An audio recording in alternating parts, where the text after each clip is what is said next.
Françaises, Français, le général de Gaulle est mort. Le lundi 9 novembre 1970, Charles de Gaulle décède dans sa résidence de Colombey-les-Deux-Églises, à quelques jours de son 80e anniversaire et tandis qu'il rédigeait ses mémoires d'espoir. Le général, qui ne souhaitait pas d'obsèques nationales, est enterré le 12 novembre en toute intimité.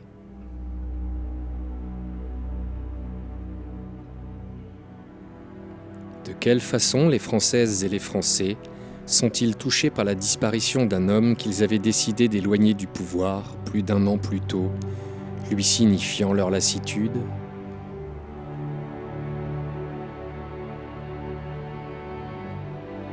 Les réponses à ces questions se trouvent dans plusieurs cartons gris, fermés par un ruban et conservés précieusement dans les caves de la Fondation Charles de Gaulle.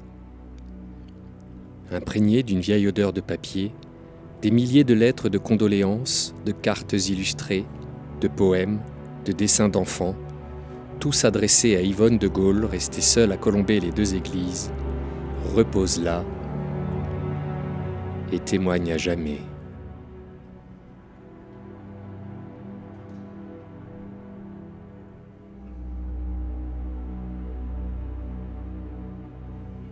L'ensemble de ces courriers ont été analysés et en partie publiés par Frédéric Neudufour dans le livre La France pleure de Gaulle aux éditions de La Nuée Bleue. Retrouvez-nous pour une série de 10 épisodes avec la collaboration de Radio Judaïka Strasbourg et le soutien de la région Grand Est.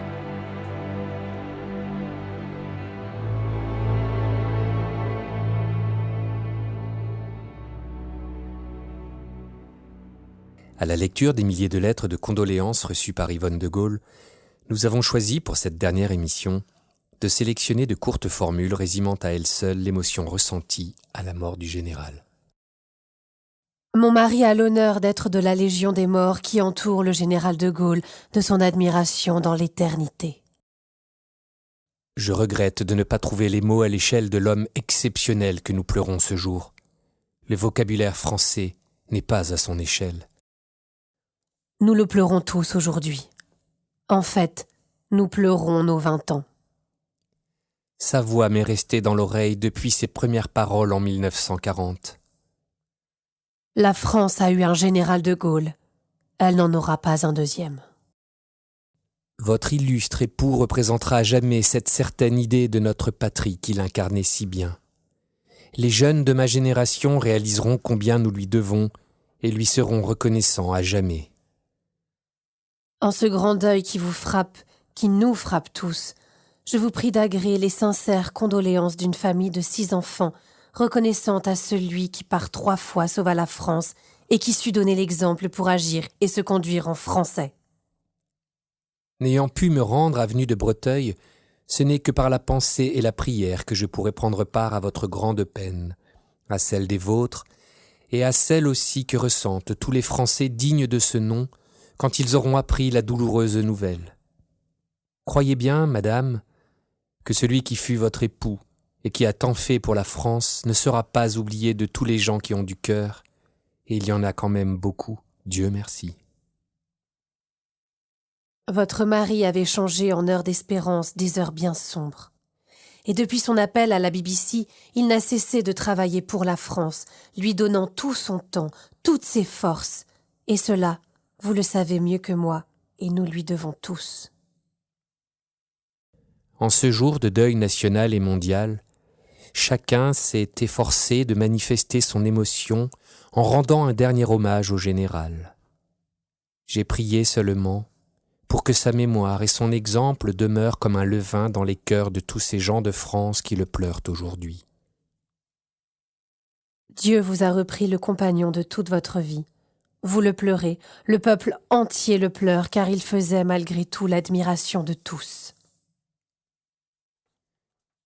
Je n'ai cessé d'admirer et d'aimer le cher général de Gaulle pour tout ce qu'il a réalisé, avec un dévouement inlassable pour la grandeur et l'indépendance de la France.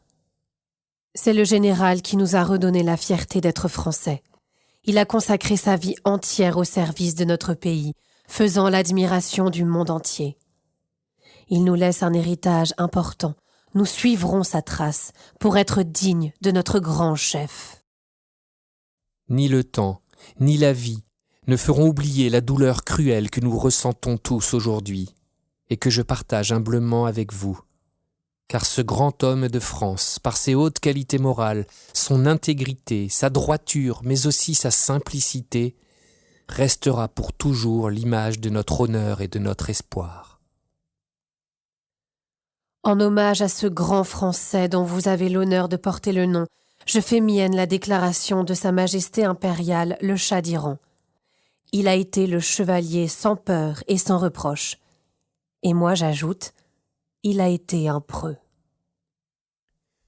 Tout ce que le monde compte d'âmes sensibles à la vraie, l'unique grandeur est en deuil, et partage avec respect et émotion votre douleur. Veuillez accepter d'une Française parmi tant d'autres, qui ont admiré et aimé le général, ce sentiment de profonde et réelle sympathie. Dans ces moments qui sont les plus pénibles de ma vie, je tiens à vous dire mon immense chagrin.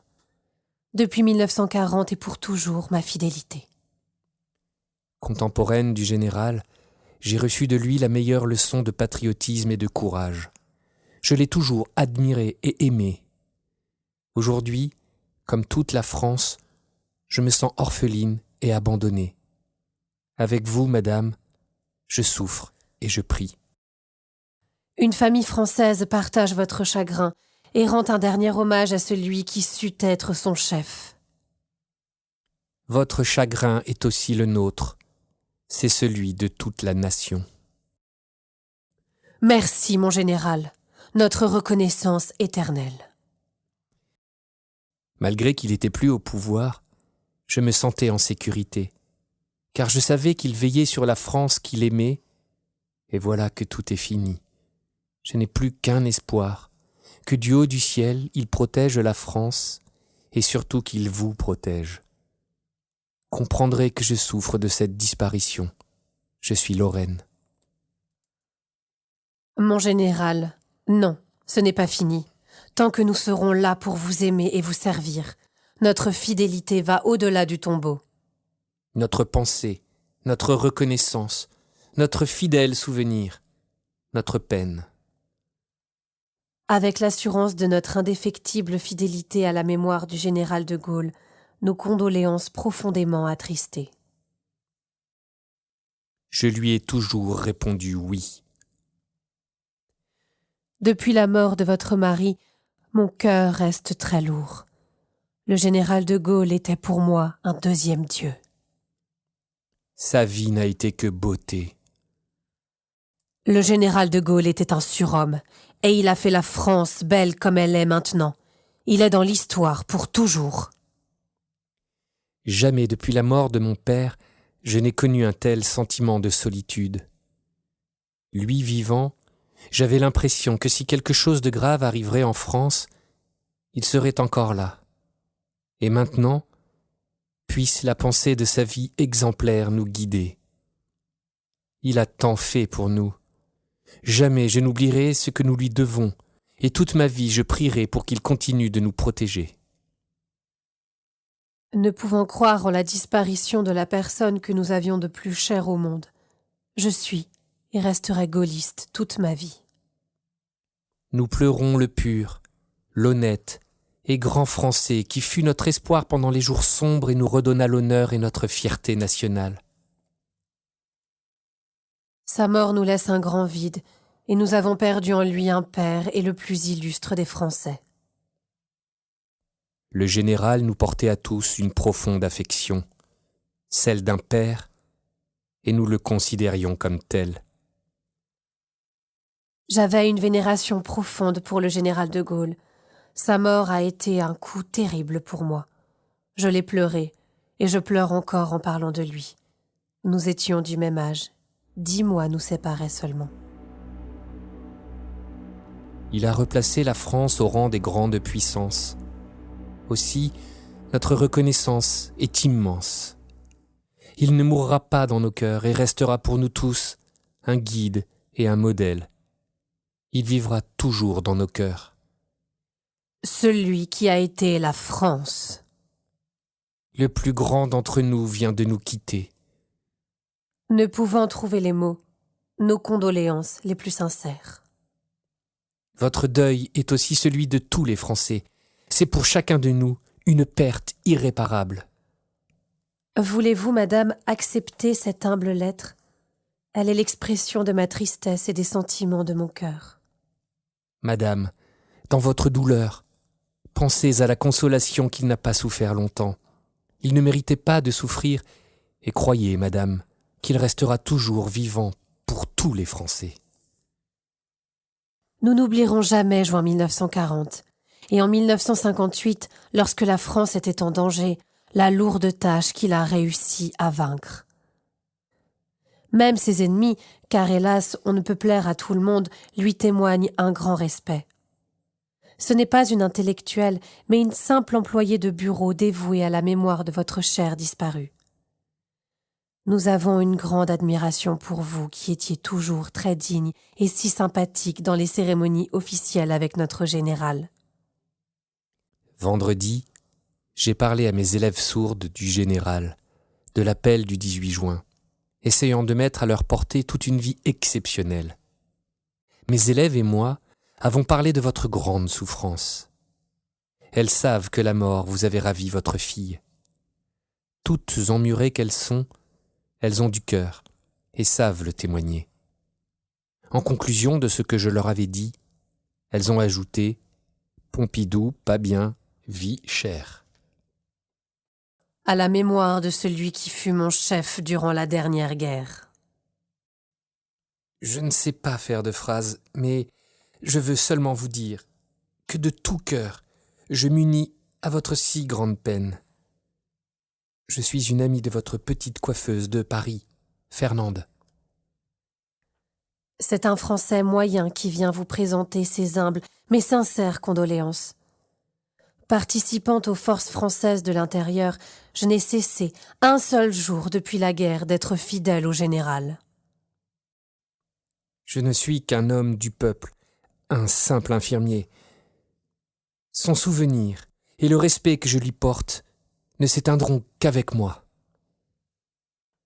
Une page est tournée, mais nos générations futures connaîtront à jamais ce nom glorieux qui a sauvé du péril la France en 1940. Je n'oublierai jamais quand aux côtés de mes parents devant le poste, j'écoutais religieusement cette voix qui nous parvenait de Londres. Que Dieu ait en sa sainte garde l'âme du grand libérateur de la France. Je viens de déposer un grand bouquet de fleurs devant le cadre du général. Notre père à tous nous a quittés. Je suis sûre que sa dernière pensée était pour notre pays, la France.